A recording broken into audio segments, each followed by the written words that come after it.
some people, like, they're so scared that they're gonna embarrass themselves, or like look back and like they'll be like, I'm gonna cringe if I do this, so I'm just not gonna do anything, because like you can't be embarrassed if you just lay in bed all day. Yeah. The problem with that is like that's a very empty life, and like life is like what makes life beautiful is like the risks you take or like the mistakes you make, right? It enriches it, and it like lets you, it gives you a greater understanding and appreciation for like the stuff you do succeed at.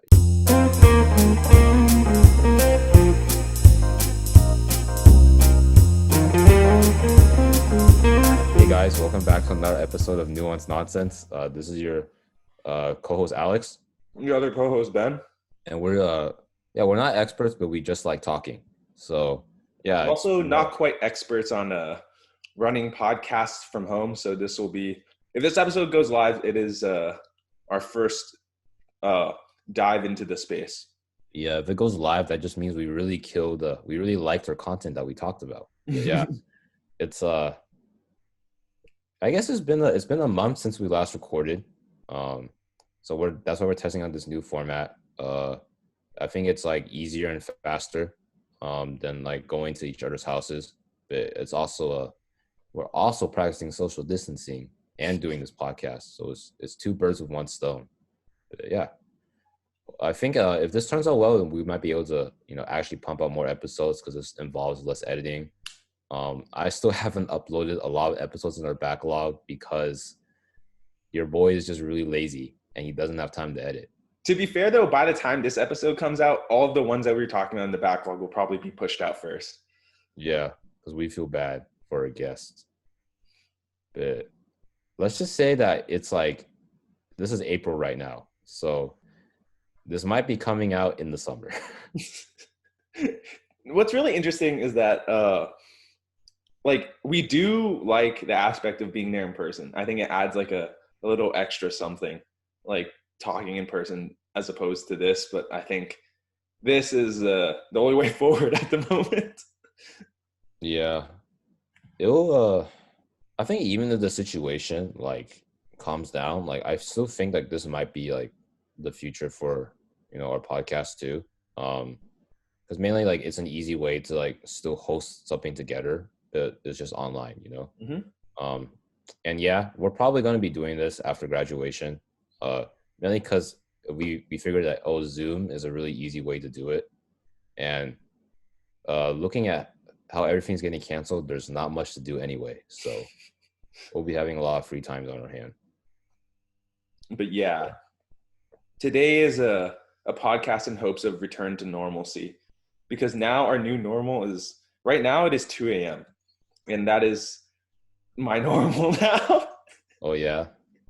Bro, what time do you usually sleep? Okay, yesterday I went to sleep at like 5 a.m. Previous day, like 6 a.m. Day before that, like 3 a.m. Dang, you 365. Like I think it's like gotten so bad. Yeah, me too. I slept I've been sleeping pretty late. I've been sleeping at like 4:30, 5:30. One time I think I fell asleep at 6. Like I've basically been actually sleeping at when like people wake up to go to work. Yeah, same. I just been waking up at like 1:30 basically. What's even crazier is that like some of my friends I know, they're like literally sleeping at like the time the sun is up. So it's like they're completely switched on their schedule. Like they're not even sleeping when it's dark. They're sleeping. Yeah, I had one of my friends told me that her sister sleeps at like 9 or slept at like 9 a.m. and woke up at 5 p.m. or 6 p.m. I'm like, bro, she's literally sleeping at like working hours. Like that's her job. The thing is, like, we have so much freedom to do so because there's like, okay, I'm only speaking for myself, but it feels like school, there's like less stakes involved now that everything is moved online. Even though it's the same exact thing, it just feels like, I don't know, it just feels like I have more agency to do nothing. Yeah, for sure. I definitely feel that.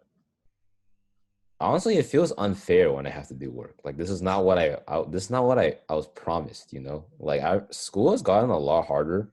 Like we have like about 3 weeks left of school, or 2.5 basically. But like these 2.5 weeks, I'm gonna be grinding a lot, and I'm only taking 3 classes because both of my classes just this, or my both of my CS classes decide that oh, you have to do everything. You have to like make this like project like with like minimal like manpower in like 2 weeks, and then like some other classes like the professor retired, so we have a new professor now, and she's like, yeah, I'm gonna teach this course a lot more in detail. So yeah, I've basically just been scrambling this whole time. So it's been an L, but hopefully, I don't even know. Hopefully I can graduate. And the one good thing about the situation is that, you know, it's really stripped away the sentimentality of college.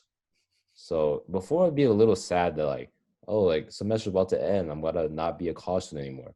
But now I'm like, yes, semester's about to end. I don't have to take any more fucking classes because to me, the social experience of college, the way we knew it, kind of just ended when spring break happened. Yeah, it literally just got like full stop, like period. Yeah. So honestly, like I feel like we're basically preparing for post grad life socially right now. Like we don't see our friends. Like we kind of have to keep up with each other like through like FaceTime or like Messenger, texting. So yeah, if anything, I'm just like I just want to graduate, and then we'll see whenever I start work. Yeah. Just For still up me, here. oh, do you have more? Nah, that's really about it. Oh, okay. I was just gonna say like the social experience, like I feel like the norm of the social experience is just like Zoom parties now. Or like Yeah. just parties over online space. Oh, for sure. Like Netflix party, stuff Mhm. like that. I know maybe I've been pretty creative with like the online games I've been playing. Like someone in one of the group chats I'm in were like, who wants to play COVID Monopoly? And they gave like a link to like covidmonopoly.com. And I was like, what the fuck? Wait, And what then is the difference? I think it's just COVID themed. I don't know. I didn't play. I was too busy trying to finish my homework that was due tonight. It's been an L. It's been an L for Alex. But there's other stuff like there's like people wanted to play like code names or something, and they have like a website for code names. I was doing that just before this. It is Yeah, so like if you have competitive friends, it's really fun. it's actually pretty fun if you get along with them already. But you should probably Zoom as well. It's pretty funny seeing the people's faces. But yeah, there's a lot of online party games, so people are being creative in this situation, which is cool. Hopefully by the time this episode's out, we can return to in-life party games, but fingers Yeah, crossed. hopefully. Do you think the virus will slow down because it'll get hotter? I don't know how realistic that is. Maybe by the time the future rolls around, this question will be answered immediately. But I don't predict that, but I don't have like medical knowledge to do so. I just think that like it's hard to plan for any sort of like future that is certain right now. So I think you just got to take like week by week, day by day, like as little steps as you can make them. That's how you should plan your life right now, because it's super unpredictable. And at the current moment in time, like this is like late April, there's like starting to become like unrest. Oh yeah, there's protests. Yeah. Yeah, I don't know. Like I want it to be true because that means that it'll be over real soon. But part of me is skeptical because I was like, this virus still spread in like the southern hemisphere, and technically, it was hot during that time when it was cold for us. Yeah. But I was part of me that's giving me hope. I was like, okay, it didn't spread that much because it's not like it's like people still get the flu in the summer, you know? It's just that, Yeah. like, it's like more prevalent in like the winter. That's why it's called flu season. So I was like, maybe there's a chance, but like, I don't know. My dad's like really banking on that theory because it's like, that's what happened with like SARS and I think maybe MERS. But it's also like completely different because like we could contain those, you know? But like, we can't contain COVID It's 19. already everywhere. Yeah. So I don't know. I mean, I just like I really hope like it slows down or something, and then like I don't know, we can like actually go out to eat in restaurants or like do stuff aside from like Zoom parties. Like the other day, I guess me and a friend like kind of hung out, but all we did was like we just went to get take. We went like we did drive through Whataburger, ate in the car, and then just like walked around this neighborhood. And I was like, yeah, this is pretty. It was actually pretty fun at the moment because I was literally in my house for like 2 weeks. But That's more than I've been doing. yeah, I mean, you said you played like tennis, right? Sometimes, right? Yeah, after that, the courts got closed, and then I just stopped going outside. Have you been in? Have you literally been inside your house for like? Have you not left your house for like 2 weeks or whatever?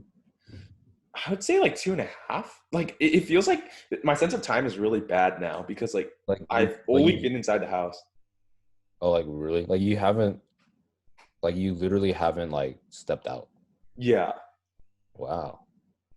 Cause like I've like okay, so before I hung out with my friend, like the week before that, I like went out, but I didn't like go anywhere. I just like drove around like Frisco and like Plano. Cause like I was just like that bored, you know?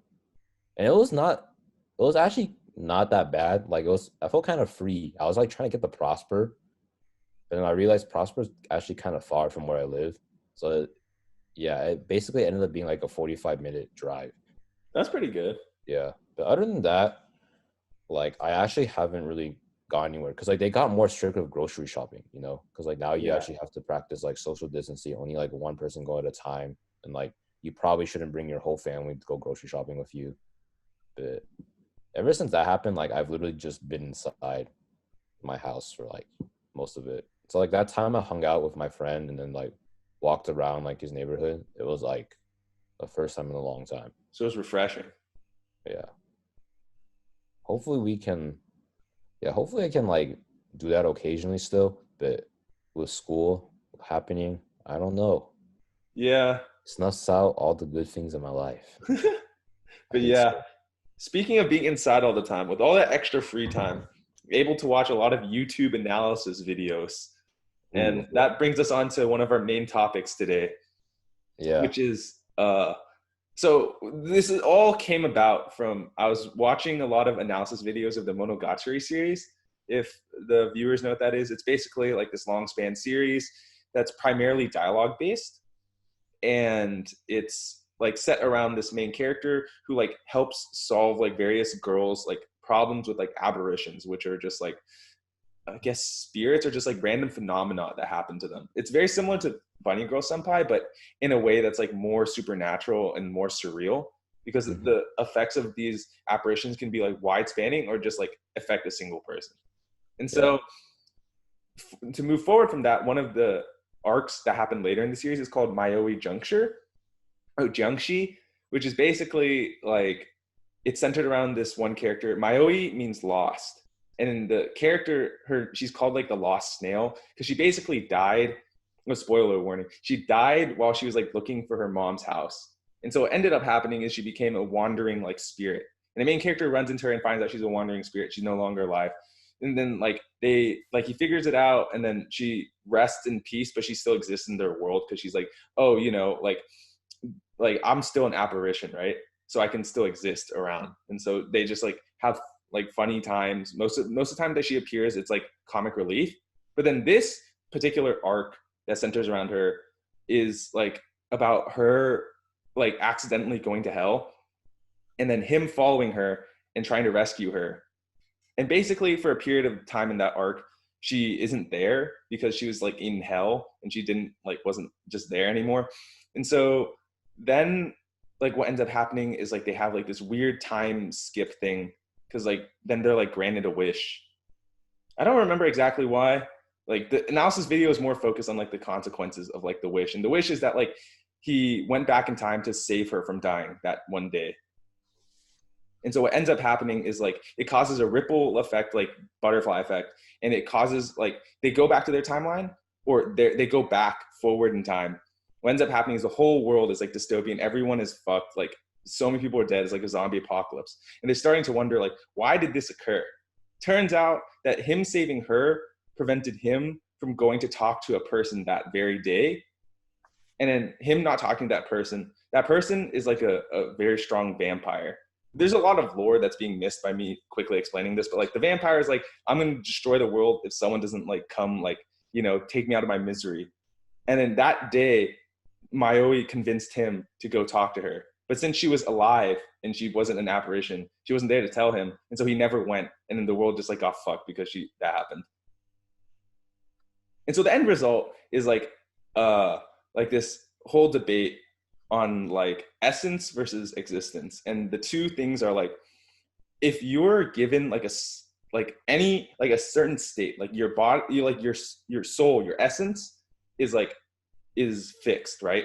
And no matter what circumstance you're put into, you will still develop into a similar typed person. Can you repeat that? So basically, like the essence argument of it is like your person, like your soul, no matter what circumstance or like body state that it's put into, you'll eventually develop into that like fixed state, right? You'll become person A, no matter what type of like circumstance you put in, or like, you know, any type of thing you can change, you'll still become person A. Okay. As so opposed like, to existence. That's like your true self. Yeah. As opposed to existence, which basically says your circumstances will determine whether you become person A, person B, person C. Okay. So if you have circumstance A, you become person A. You have circumstance B, you become person B, et cetera, right? Yeah. And so basically the argument for how this relates to that is the vampire is like wondering, like, it, like, even though like I didn't do that in our timeline, like in this alternate timeline, I did do that. Like, are my potential actions, like, do they reflect on my character? And how this reflects into essence versus existence is that like, if you believe that like your essence determines your personality, that means that like she's technically responsible for her potential actions, right? Because her essence is fixed. She would have done it. Yeah. As opposed to existence, right? It, like if you take existence in that circumstance, it was just circumstantial that she did that. Mm-hmm. And so then she was like thinking, like, should I be responsible, or like, should I feel bad that I was basically going to do this even though I didn't do it? And then that further brings on like the topic of like regrets in the series, right? And the series talks about like regret in a way that like they link it back to this theory of like essence and existence, right? Because if you regret something and you could go back and change it, like the main character did, to like make that girl not die, like you basically arrive at a different, like you take a different path. So you arrive at a different you. Like the you that was created by going down the path you originally did was like the mistake or the thing, the regret, like made you into you. By fixing that and making it not exist or like happen in a different way, you arrive at a different state. And so they're like saying that like changing your regrets will change you as a person, and will therefore change your future and your past. And they're basically saying like by basically saying all of this, like the main characters like are talking a bunch, and they're just like which way is the right way to think, right? And so all of it is like a very downward spiral sort of way of thinking. And so the end result is that the main character is like, I don't have the quote exactly pulled up. It was basically, he was like, you know, we were just like idly chit-chatting, like having our normal dumb conversations. And he's like, we may make missteps or mistakes along the path that we take. But he's like, I'm glad that we made these mistakes, and I'm glad we're walking this path and having this happy route that we're already on. And basically what what he's trying to say, or what the author is trying to convey through the main character saying that, is like, no matter like how much you regret something, or how much like you wish something was changed in the past, or like how much you wish like X, Y, or Z could have changed or could have happened, like you live in the present. And it's like the future is the future, right? And the past is the past. Like you can use your past to inform your future, but you shouldn't get too bogged down in like the small details of the past or the future, because then you might arrive at a different you that is not you. And the weight of your steps might not be your own. So like if you walk forward with like your own steps now, and you know that the weight is your own, then it's like, you know, you're creating your own path, and you like that the you that is existing now is perfectly fine. That was really long-winded, but like, yeah. Basically, the long story short is like, you don't need to like think about your regrets too much, because it's just going to bog you down and prevent you from thinking about what's like really important in the moment. Yeah. What do you, so this sounds a lot like nature versus nurture, you know, the argument. Does. Yeah. Like, what do you think, because like it's the way it's presented is like it's kind of like a paradigm, right? Like you're kind of like leaning toward like two choices, basically. Like, do you want to live your life like you believe that you are in essence like you will do things the way that you were programmed to do, and like this is your true nature.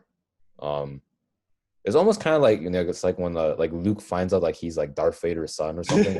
He's like terrified because he's like, does that mean evil is destined to be like beyond me? Or same thing with like Harry Potter when he's like he finds out that like the Sorting Hat wanted him to be put in Slytherin or whatever, or like he finds out like he has a part of Voldemort inside him, and he's just like, does that mean I'm destined for evil? And then Dumbledore's like, no, it's the choices that we make that define who we are, or something like that, And that's kind of like the other side of the picture where it's Yeah. where it's your circumstances define who you are, right?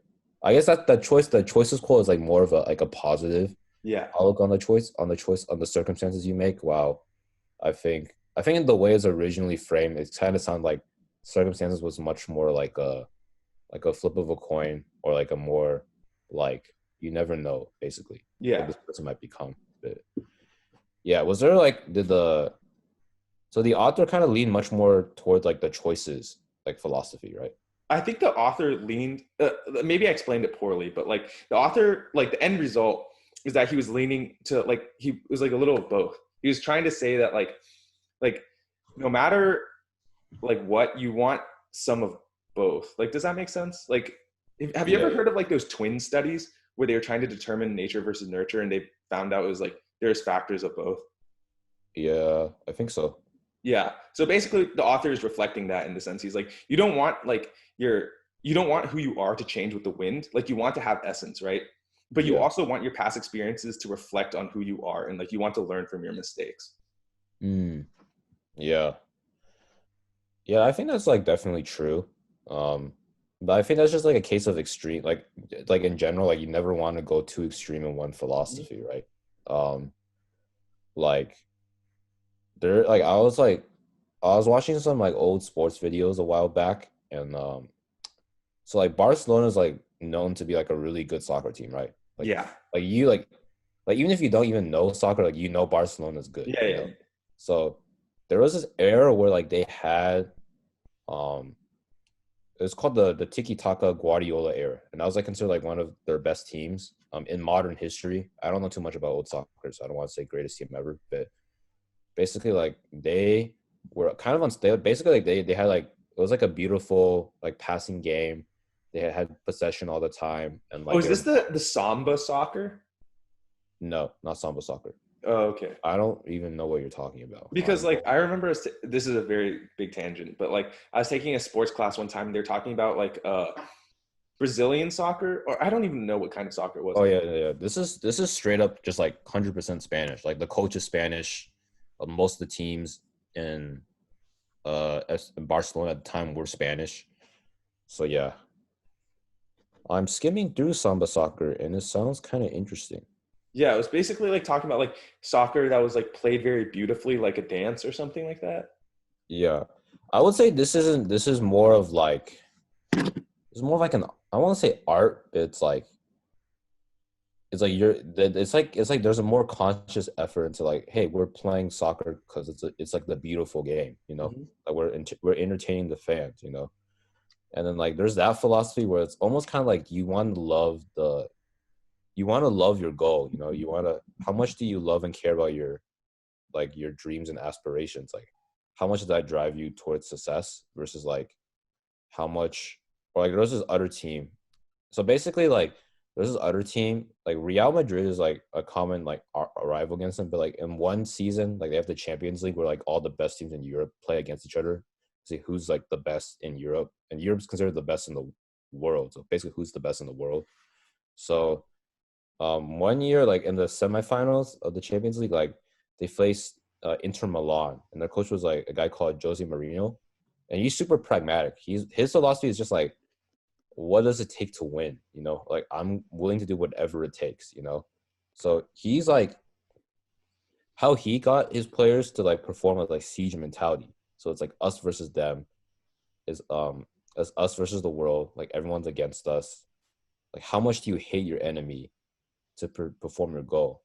And I realized like those are, so tying back to the talk, those are two very different philosophies, right? Because like for like loving like your aspirations, like the goal, you know, like how much do you believe in the goal? It's like that is like that takes a super long time to develop, and it's like um yeah, honestly, like, you may not be passionate about something forever, so like you maybe like you might fizzle out, right? But like but that will lead to like more stability long term. But like hating your enemy, or like, you know, having the just like that competitive drive to like they're willing to take everyone down, you know, like that will get results a lot quicker. But it's like super tiring to like always be angry, you know. Mhm. Like that's why like a lot of sports teams like fall apart, because like they can't, you know, eventually at some point they just lose that drive, right? It's like, you know, in terms of extremes, like you want to find like the balance, you know, you want to find like a middle in between. So yeah, I feel like I can definitely see like why the author was like trying to find like somewhere in the middle between like essence and like existence. Um I think it's just like, I don't know, it's kind of like it's like people like on Twitter or Reddit will very ironically be like enlightened centrism, because they're basically just like, oh, you don't have any opinions, like you're just in the middle of everything, you think you're so wise. But honestly, like I feel like that is the wise move. Like you want to be in the middle because you want to be able to see all points and perspectives equally. Yeah, So there's also a religion based on that. Like, it's not like a foolhardy way of thinking. It is like it. yeah. It's yeah. So yeah, I can see why, but I don't know. Do you personally lean more towards like one way or the other in terms of like existence or essence, like how you view people? I think my personal like happenstance is that I would lean slightly more to existence informing my essence, mostly because like I think I've been really shaped by like the experiences that have happened in my life, simply because I feel like I've had like very impactful experiences. Like I don't I like I feel like it's hard for me to like definitively say I would be this way regardless of whether those like experiences happened in my life. Like I Yeah. think it would be a little too foolish to say that. Yeah, for sure. I think I'm the same too. Like I definitely think like a lot of who I am has been shaped by like growing up in like North Plano in a upper middle class family Oh, same.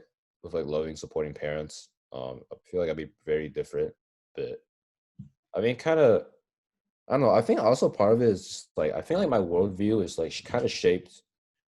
It's like ironically shaped because it's shaped by the environment. Like this is my view. You know what I'm saying? Like I feel Yeah. like we live in a living in like a Western culture and society. Like that's kind of what you're taught to like believe, is that like everything is kind of happenstance and like, you know, very scientific. So I don't know. A part of me is like I feel like if I lived in like maybe an Eastern culture, or like I don't know, like more rural or African culture or something like that. Um, I'm not trying to say Africans are primitive, but I guess what I'm trying to say is like in a more spiritual community, maybe I would believe more in essence, you know? Probably. Yeah, because in a lot of ways, like the whole idea of essence that was like depicted is like very much like what is it like? What is your soul, basically? Yeah. So yeah, I think yeah, it kind of makes me want to like talk to more people from across the world of different cultures to see like how would they view it, you know? Because like, I think for us it's like super like, of course it's like experience, right, or existence, like that just makes sense. But maybe for them they're just like, of course it's essence, you know? Like Yeah. it doesn't make sense, you know? But Yeah, this was all brought on by like the idea of regret, because like that video like talked about like don't don't regret the things, like be grateful they happened in your life, like even bad things, like they can bring about like big change or like good things. And so like I know it helped me get over like regrets I had in college and stuff like that, because like there was like I'm not gonna say there was like a time of like big regret in my life, but it was more along the lines of like you regret the small things that happened. Like you wish you could have like especially with like the whole pandemic, like you wish you could have like hung out with like this friend a little bit more, or like there's a little bit like this, or like a little bit changed this that. Like I think in the end, like it's not gonna fulfill you in life to like worry about these regrets, whether small or big. yeah, So I do you think have like then any again, like regrets of your own that like? like me. Yeah. I mean, I think regrets are just like I wish I just like did more stuff in. I was just like more involved in like stuff outside of like my ministry. Um, but like looking back, I was like, I don't feel like I have any reason to be ashamed of myself because I did try. I did participate in VSA. I even remember participating in, like some design org because I just wanted to try something new. Um, like that tech CS org, or that tech business org. So like I have done stuff. I just didn't click, or like I was just busy with school. Um, I think there's some stuff where like I wish I just like didn't spend so much time doing like two ministries freshman year. But at the same time, I feel like that did shape who I am today, and like I have a greater appreciation for community and friends, and like finding a like what does it mean to find a place to belong to, or like that pursuit. So like I don't necessarily regret it, or I don't like it doesn't keep me up at night. Thinking like I don't know if I was like the pilot of like a plane or something, and like I like crashed and like I let people die, and I'm just like, dang, what could I have done differently? So it doesn't keep me up like that. It's just more like, oh, at least I wish maybe I wish I like did FSA, or maybe I wished I don't know, try to join. Oh wait, I also like tried to join this hackathon like organization. Like they like created hackathons and stuff. I didn't get in, but like I tried. Uh, The attempt was made. yeah, or yeah. So I feel like I don't know. Honestly, the more I talk about it right now, the more I'm just like honestly like I did try a lot of stuff the first 2 years of college. So yeah, maybe the main regret is like not going more out of my way to like talk to like random or new people. I think that's just like my main regret. Um, I think it's just like that's. I think for sometimes like people just like they take doing that for granted. So I think maybe the one plus is like I don't have that for granted. So that's something I'll be more attention about post grad. Yep. Yeah. Do you have a specific one? Um, Not a specific one. Like I think I was a lot more intentional in my senior year. Like I'm not saying that like I wasn't intentional in the previous years, but I really went out of my way to like milk the most amount of fun out of my senior year, simply because like college is like a special time in your life, and like you want to leave with as few regrets as possible. So that's like the way I was living my senior year. It Mm. turns out like I still have regrets, but I think that's because like I think too much.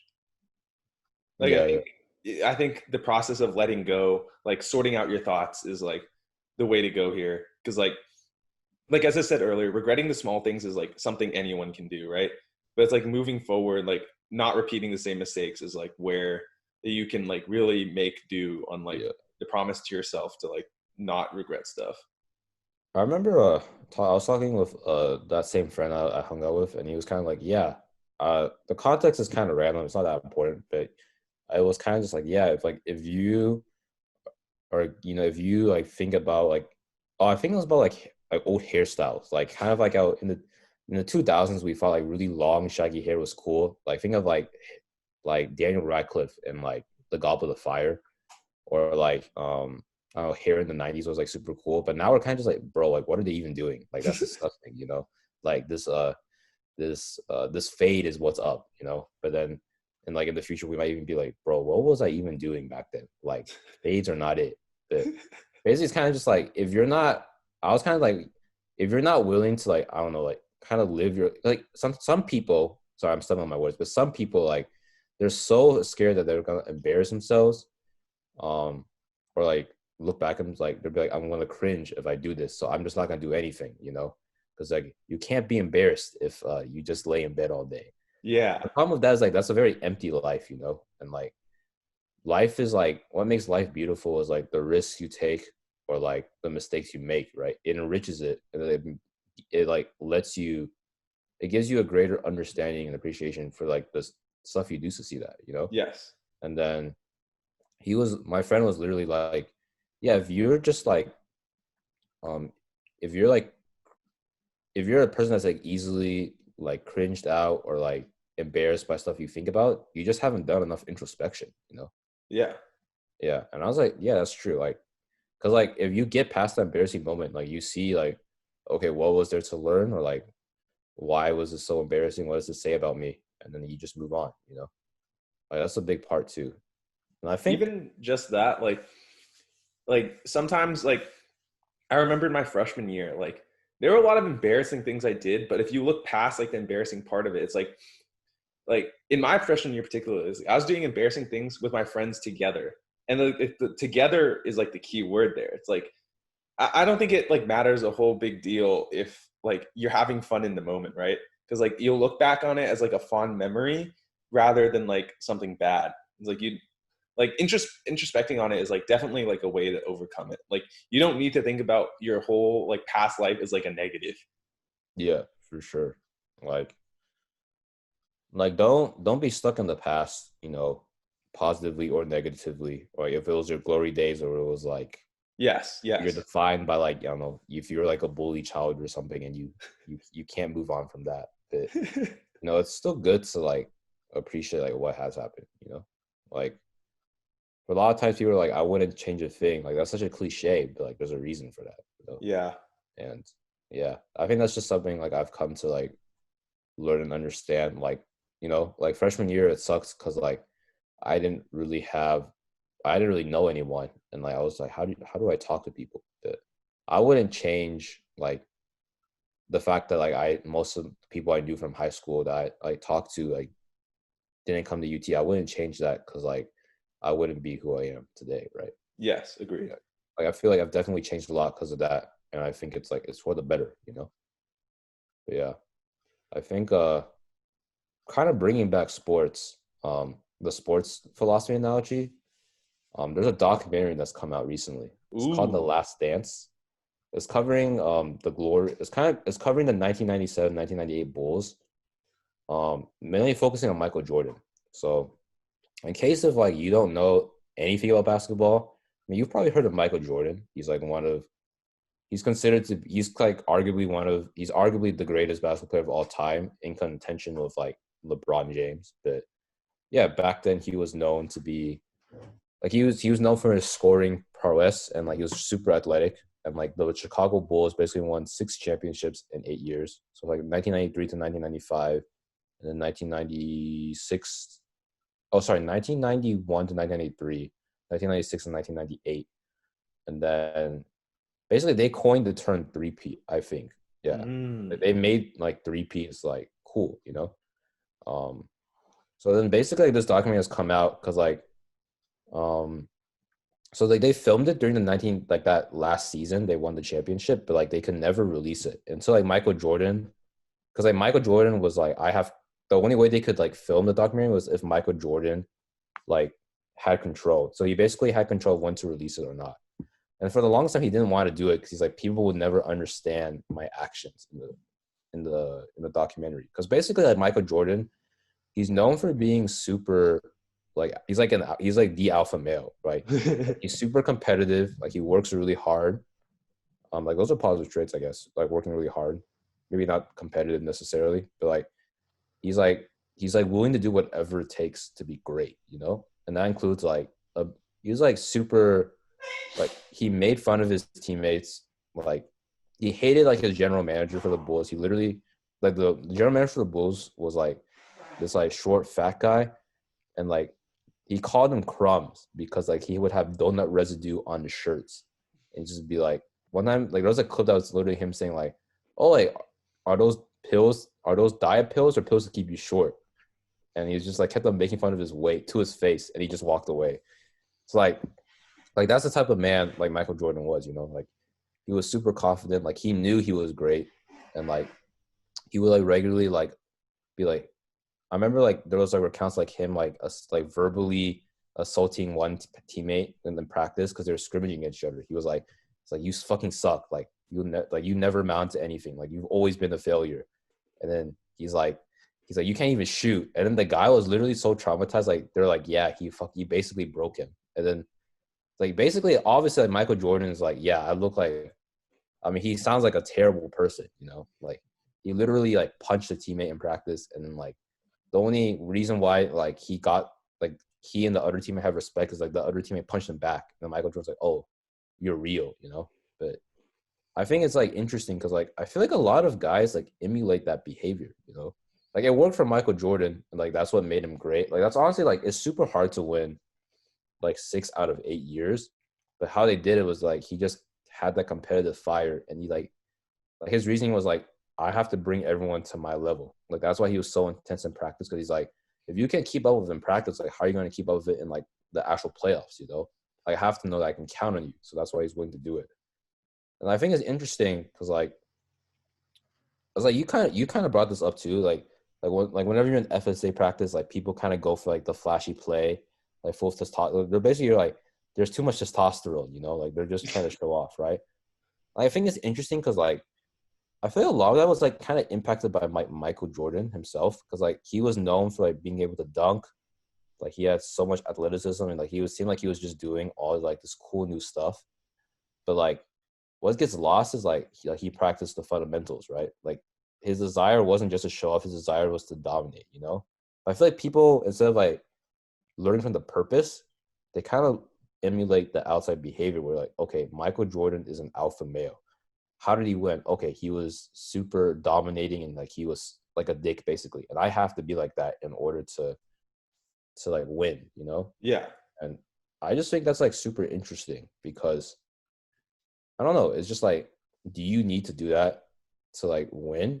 Maybe in sports or real life, because like if you also see in like a lot of like history, a lot of like great men were not good men. You know, like if you look at like I don't know, if you look at like how a lot of like CEOs became billionaires, like they didn't just get there through hard work alone. Like they had to like take people down. You know, so it's kind of just like it kind of just made me think about how like when you idolize people, you have to recognize that like they're flawed, you know, and especially in like today's age, where like if you find like like a mistake a person made, you're usually like, oh, like I'm going to end this man's career. But then like honestly, like when I was like watching the trailers, because I got super hyped from the music and stuff, I was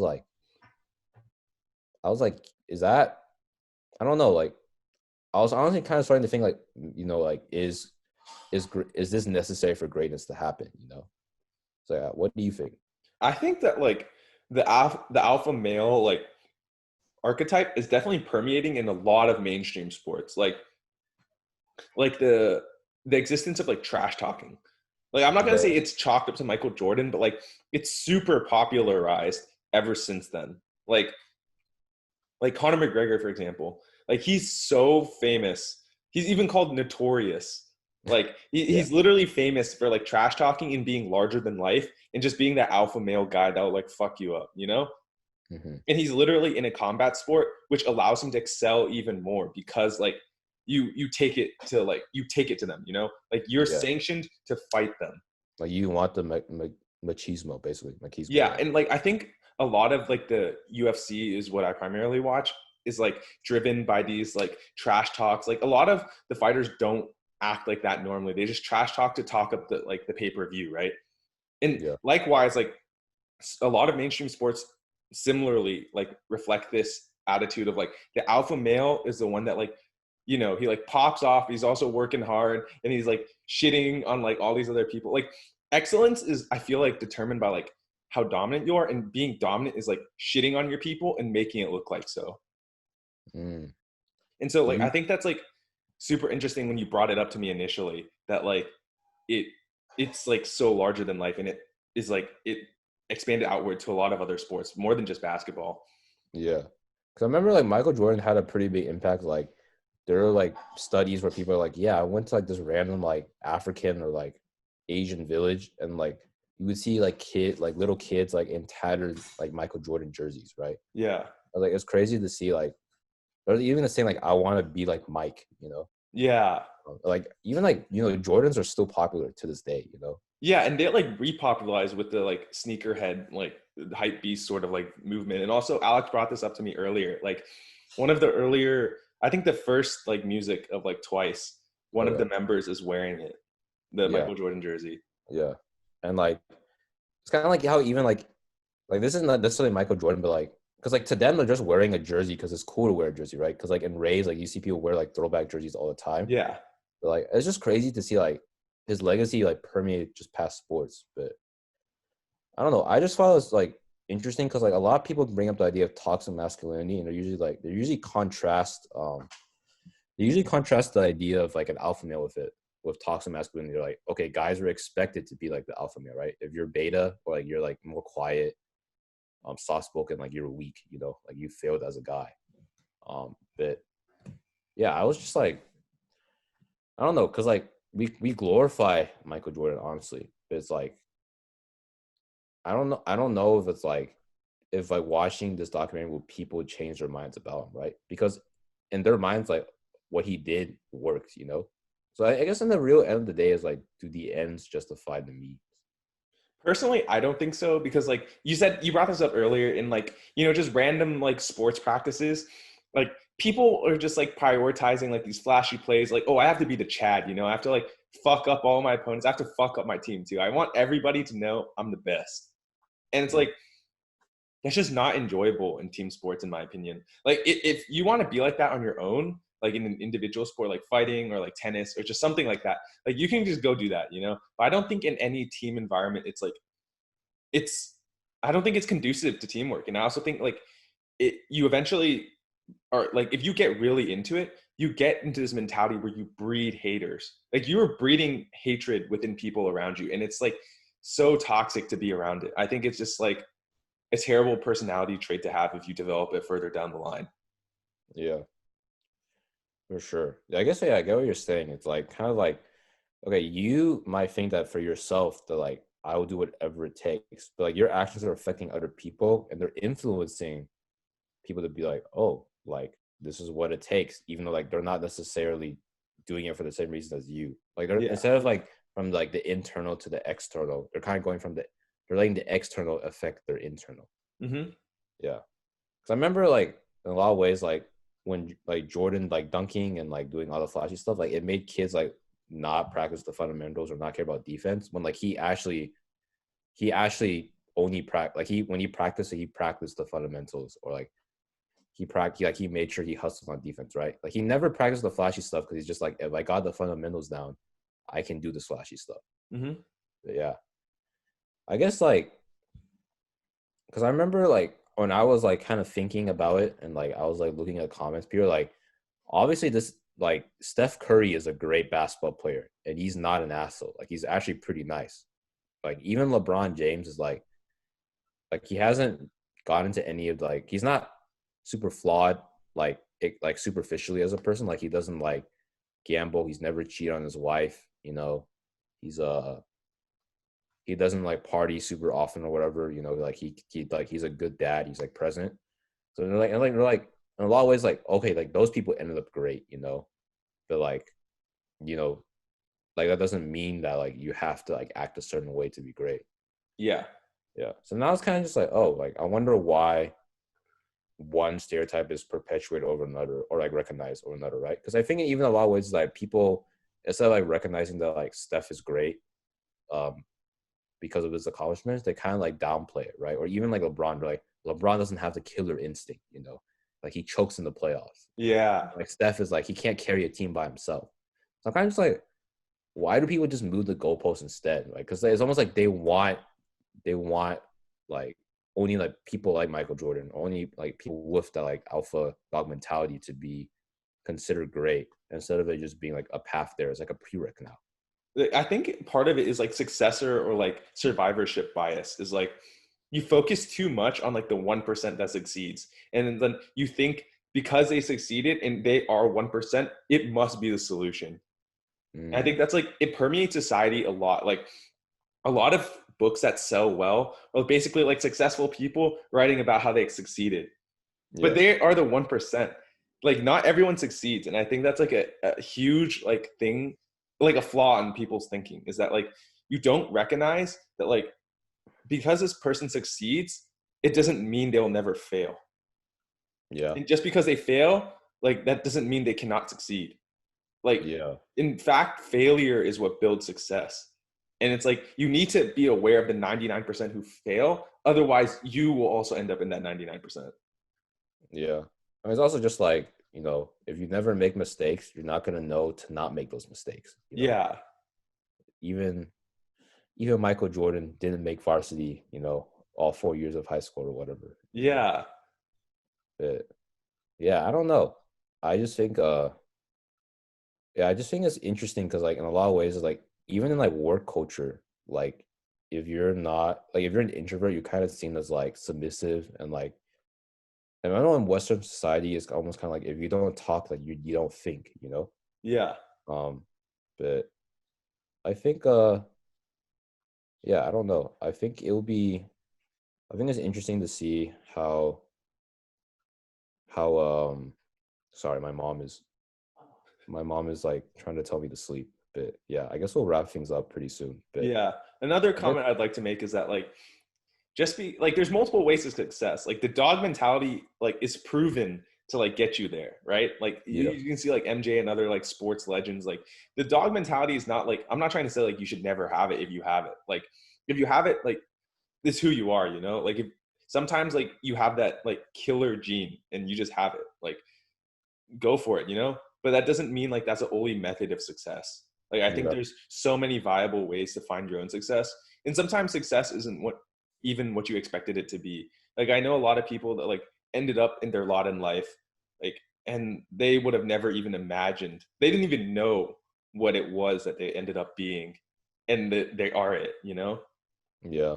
I think one other thing to recognize is just like, um if you do find something that works for you, recognize that it doesn't have to be that way for everyone else. So you don't give like give like forceful like advice, Yes.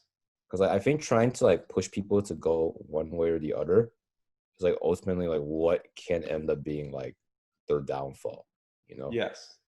Like you may think you're helping, but like in reality, like you're just like harming them. Yeah, like, I think this is especially true for like relationship advice.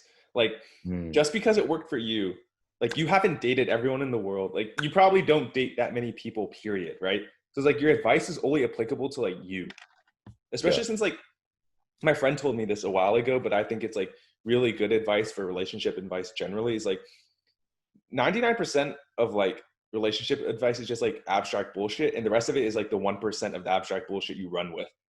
Like, in the end, this total summation of it is it's abstract bullshit. It doesn't matter like what you draw meaning from. yeah. In a lot of ways, it's like we tend to really value people with a lot of experience, but a lot of times, like their experience only matters because like that's is of how they interpreted it, right? Yeah. So like if you like people who like go through a lot of relationships and stuff like that, like that's not necessarily a good thing because that means they haven't really gotten anything from the experience. They're Yeah. making the same mistakes over and over again. But like you can't just assume like okay, like for them they might just be like, oh, like I'm going through so many relationships, like there's no such thing as true love. And then like they try to tell people that, right? Like in the end is like you can't necessarily push that on like other people because like either A, you're unlucky, or B, like you have not reflected on like your actions at all. Likewise, someone who's never been in a relationship can also offer like adequate advice, because like observers, third party viewers of something, like, are able to see things more objectively. And so it's like you can see mishaps like in things that you're observing, right? And that's why it typically tends that like people like rant about their relationships with other friends, because they want that like objective third party view. But what ends up happening is like their friend won't give that to them because they're their friend, right? Yeah, But like, just generally, like, that is the type of like viewpoint you would want, is like like, there is a lot of points in life where you need the objective view to like sort of figure out where your direction is, where you're headed, and what you need to correct. yeah. I think yeah, I think a lot of it is just like the chess. It's like the saying, the chess player knows the board better than the actual players, right?